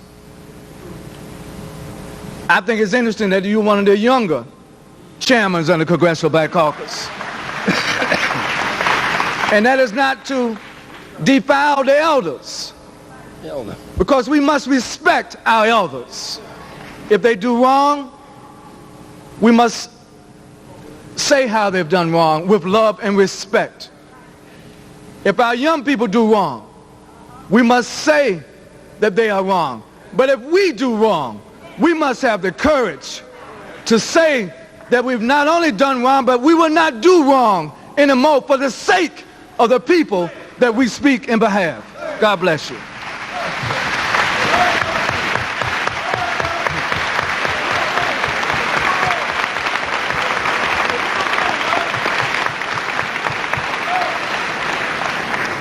Sorry, I'm only going to be able to give you each about a minute to give a closing statement, but I hope you will address what was a common theme in many of the questions, and that was, what steps do you as leaders plan to take to continue to work together in the future, or how we can all work together and affect this meaning of race in America today? And I'd like to begin by calling on Reverend Jesse Jackson. Very briefly, thank you.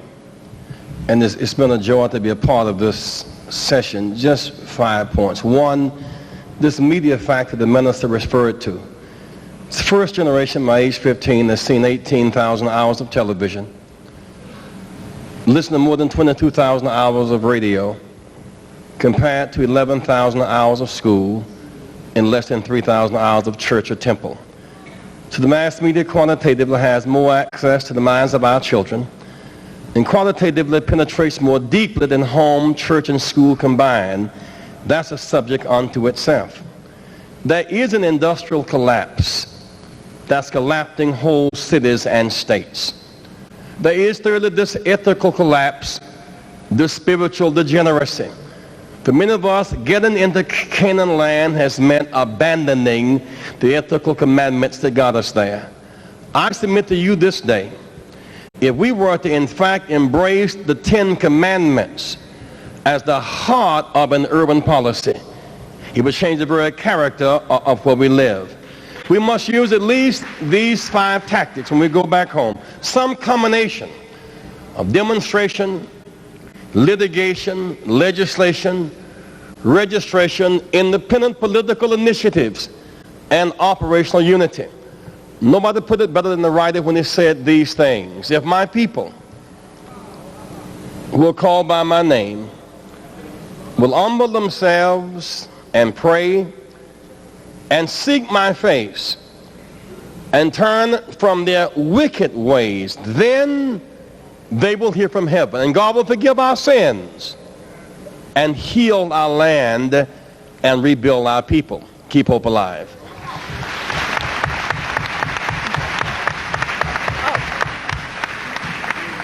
You're right, Maxine. I'm sorry, Representative Waters. Thank you very much. In trying to wrap up with a minute or so, the first thing that I am going to do to be a better participant working for unity is to work on myself and try to be the best person that I can possibly be. I'm going to try and be the most moral person that I can possibly be, the most caring and the most loving that I can be. And I'm going to try and act responsibly so other people will want to work with me. I'm going to try and remove the shackles and the obstacles by redefining.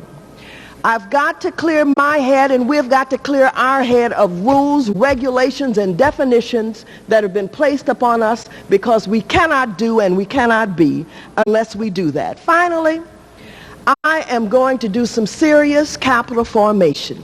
I'm going to put money together. I'm going to put money together so we can buy some things. I understand how we can get our communities going. Everybody's looking to be at IBM and Xerox, but we need some shoe stores, some cleaners, some businesses in our community that we can put together. And I'm going to try and help find some money for folks to do that. And God willing, we're going to make Mary Ann Spraggins the chair of FDIC in order to help do that. And I'm going to organize in removing the shackles of the definitions about who we shouldn't be with, etc. Not only am I pleased and proud to be here today on this panel, but at my workshop tomorrow on banking, financial institutions, and urban development, I've invited Mike Milken to come and tell us how he got the money. The rules say, elected officials, you may not do that. That you cannot associate, consort, or be identified with folks that we say we don't allow to be in these systems. Break the rules, redefine. If Mike Milken became multi-millionaire on Wall Street, I want to know how he did it. And so that's part of my agenda and my approach for dealing with unifying and organizing. Thank you very much.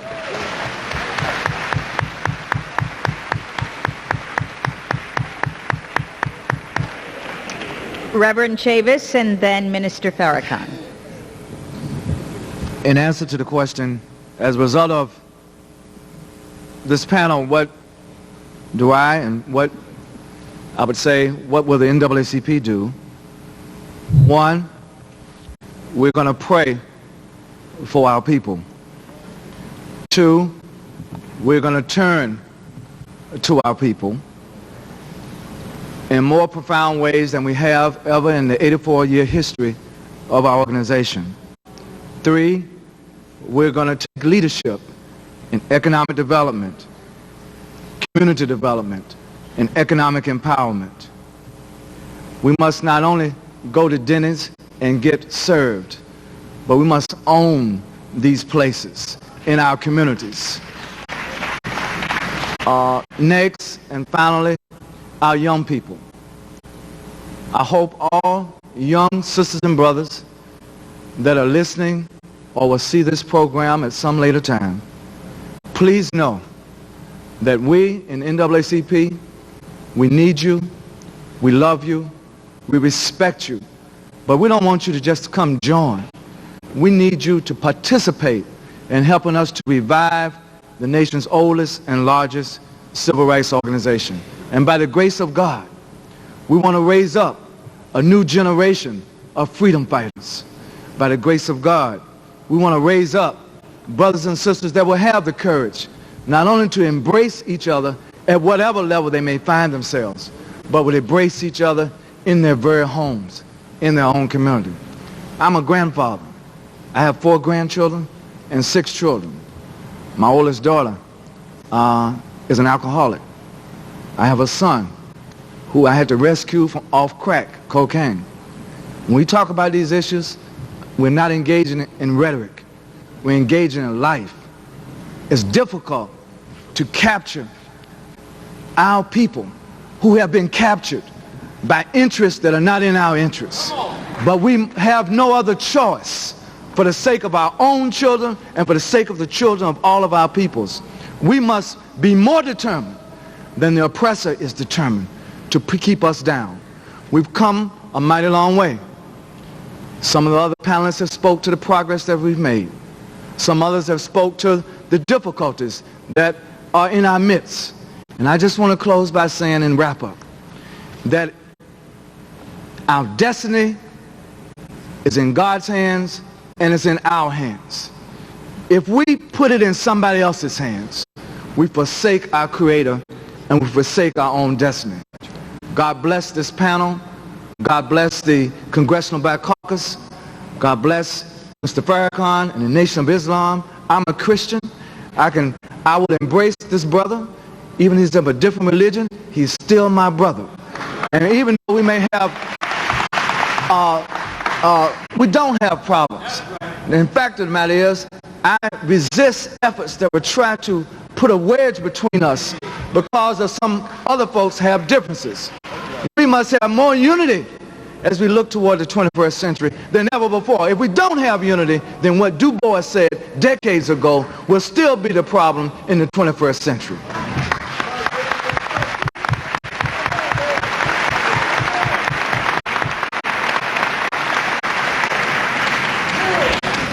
Minister First, I would Farrakhan. like to thank Congressman Ford and Congressman Kwesi and Fume and our sister Ms. Simpson for this wonderful experience for all of us here today.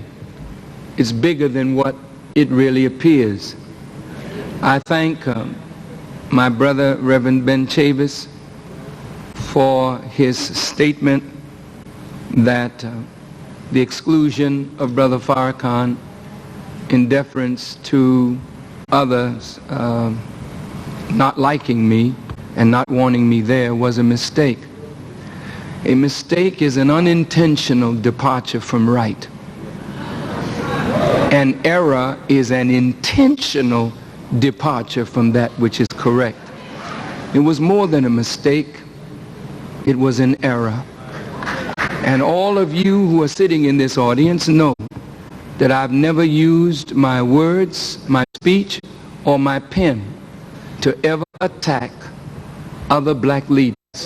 Never.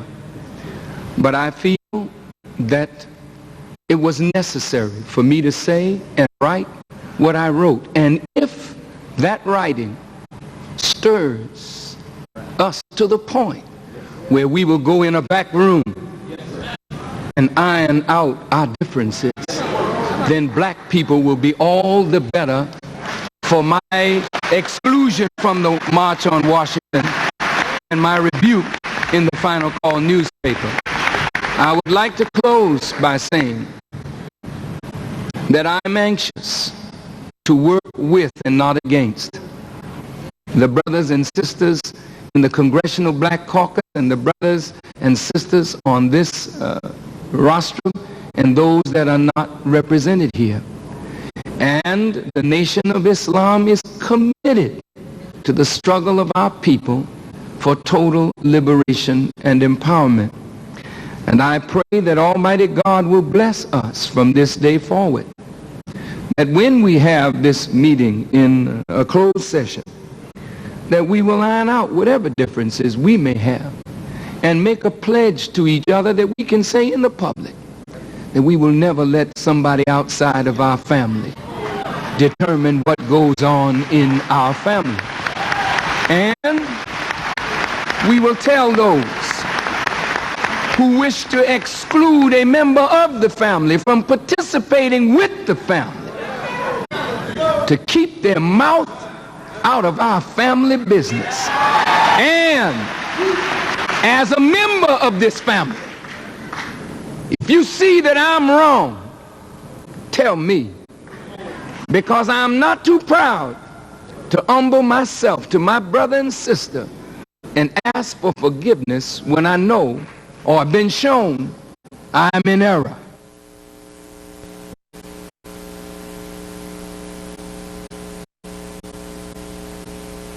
We will tell those who wish to exclude a member of the family from participating with the family to keep their mouth out of our family business. And as a member of this family, if you see that I'm wrong, tell me, because I'm not too proud to humble myself, my brother and sister, and ask for forgiveness when I know or I've been shown I'm in error. And I believe my brothers and sisters have the same quality that I just mentioned. And if we will do that, then we can come before our people with a united front. And that will give hope to every little brother and sister out there that is dying for the lack of hope. And if we want to give hope a chance, we got to give unity the biggest chance by getting in that room. Yes. And talking to each other like a family should. And then come on out and work for the total liberation of our people. Thank you. God bless you all.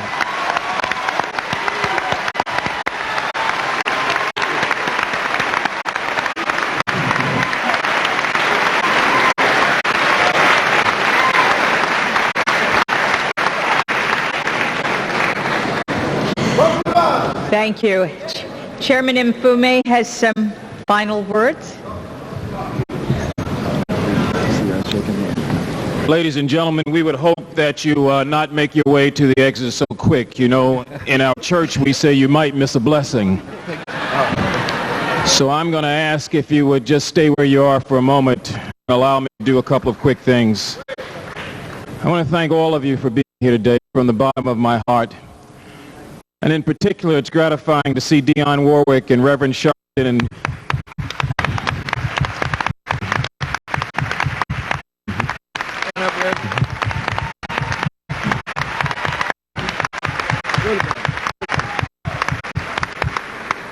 and Councilman Marion Barry.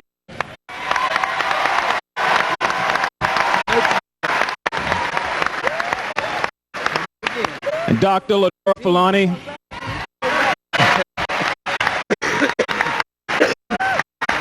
And in particular, all students who were here from high schools across this region.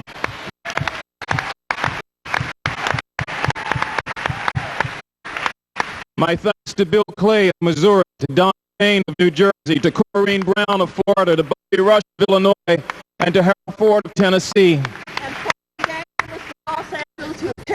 And former gang members from Los Angeles who have changed their ways. And Chicago. Thank you for being with us.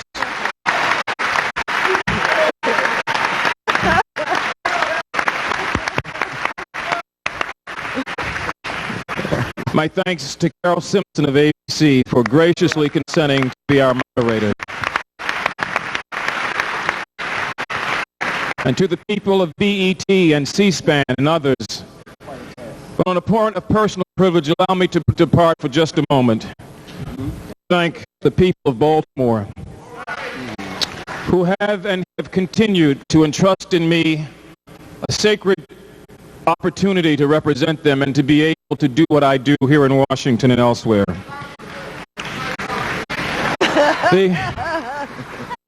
The Congressional Black Caucus, ladies and gentlemen, has tried today to give you an opportunity to hear the clearest of thinkers, to provide for us clarity of thought.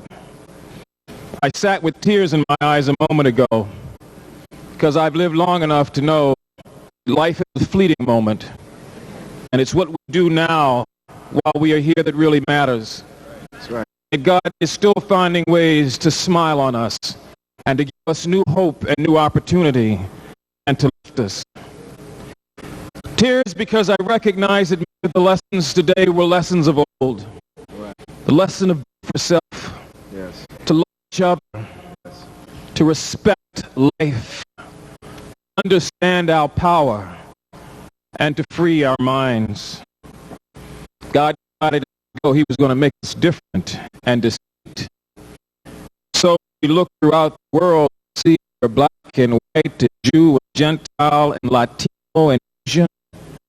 We come from all walks of life and all backgrounds. And then for those of us lost Africans in the diaspora, we find ourselves on that sojourn to learn a basic lesson of life, a lesson to allow our liberation to come forward. So let me say today, as sincerely and as honest as I can say, on behalf of the men and women of the Congressional Black Caucus, that we want the word to go forward today to friend and foe alike.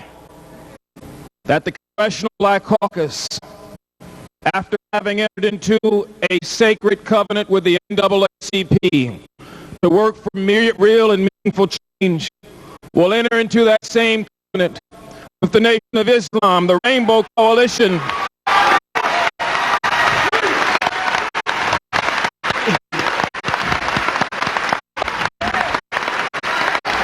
to the Rainbow Coalition, to all of those fraternities and sororities and other organizations, to churches and to synagogues and to mosques where people want to make real and meaningful difference, and that no longer will we allow people to divide us anytime, any place, or in any way. Thank you.